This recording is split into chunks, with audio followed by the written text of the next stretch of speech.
Hi viewers, have a nice day. இந்த வீடியோவில் நாம் புதுசாக ஓட்டர் ஐடி எப்படி ஆன்லைனில் அப்ளை பண்ணுறது அப்படிங்கிறத பார்க்கலாம்.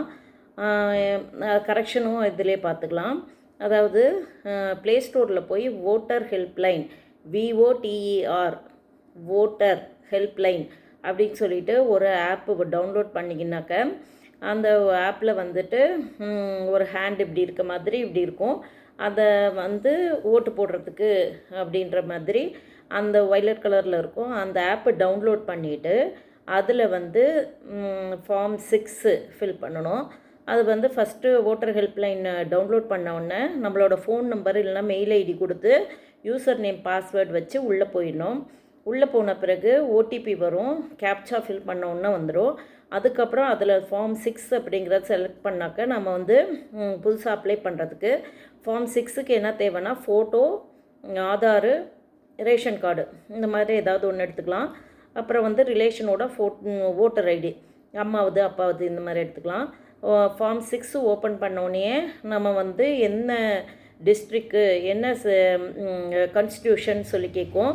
அது போட்ட பிறகு நம்ம வந்து நம்மளை நேமு டைப் அடிச்சுட்டு அப்பா நேம் டைப் அடிச்சுட்டு டேட் ஆஃப் பர்த் போட்டுட்டு அப்புறம் ஆதார் வந்து ஐடி ப்ரூஃப் ஏஜ் ப்ரூஃப் ஒன்று, அட்ரஸ் ப்ரூஃப் ஒன்று. 10th மார்க் ஷீட் எடுத்துக்கிட்டிங்கன்னா அதில் வந்து ஏஜ் ப்ரூஃப் வச்சுக்கலாம். அட்ரஸ் ப்ரூஃபுக்கு ஆதாரில் கரெக்டாக இருந்தால் போட்டுக்கலாம். போட்ட பிறகு ஃபோன் நம்பர் கேட்கும். அந்த ஃபோன் நம்பருக்கு ஓடிபி வரும். அதை ஃபில் பண்ணிடணும்.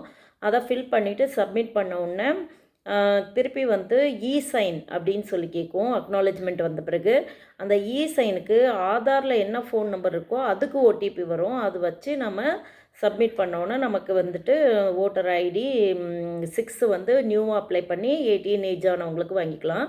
அதாவது ஓட்டர் ஹெல்ப்லைன் ஒரு ஆப்பில் டவுன்லோட் பண்ணி போனோடனே அது வந்து வெப்சைட்டுக்கு போயிடும். அந்த வெப்சைட்டில் போய் நம்ம வந்துட்டு address, date of birth, name இதெல்லாம் ஃபில் பண்ணோடனே சப்மிட்னு வந்துடும். இதே ஃபார்ம் 8க்கு கரெக்ஷன் ஏதாவது இருந்ததுன்னா, குடிமாற்றம் மைக்ரேஷன் இருந்ததுன்னா என்ன பண்ணலான்னாக்க ஃபார்ம் 7 வந்து டிலீஷனுக்கு, ஃபார்ம் 8 வந்து கரெக்ஷனுக்கு என்ன பண்ணணுன்னாக்க இதே மாதிரி ஓட்டர் ஹெல்ப்லைனும் ஆப்பில் போயிட்டு அதுக்குள்ளே போய் ஓட்டர் ஹெல்ப்லைன் ஆப்பில் போயிட்டு ஃபார்ம் 8 டவுன்லோட் பண்ணி ஃபார்ம் 8க்கு போனோன்னே வெப்சைட்டுக்கு போகும். அதுக்கப்புறம் ஃபோன் நம்பருக்கு ஓடிபி வரும். அது போட்ட பிறகு என்ன கரெக்ஷனோ அதிலே கேட்பாங்க. Name, date of birth, address, photo இதில் என்ன சேஞ்ச் பண்ணணுன்னு கேட்பாங்க. அதில் என்ன சேஞ்ச் பண்ணுமோ அதை கிளிக் பண்ணிவிட்டு கீழே வந்து என்ன கரெக்ஷனோ அது கரெக்டாக டைப் அடிச்சுட்டு சப்மிட்னு கொடுத்தோன்னே நம்மளோட ஓட்டர் ஐடிக்கு ஓட்டர் ஐடி கரெக்ஷன்னு சொல்லிவிட்டு மெசேஜ் வந்திருக்கும்.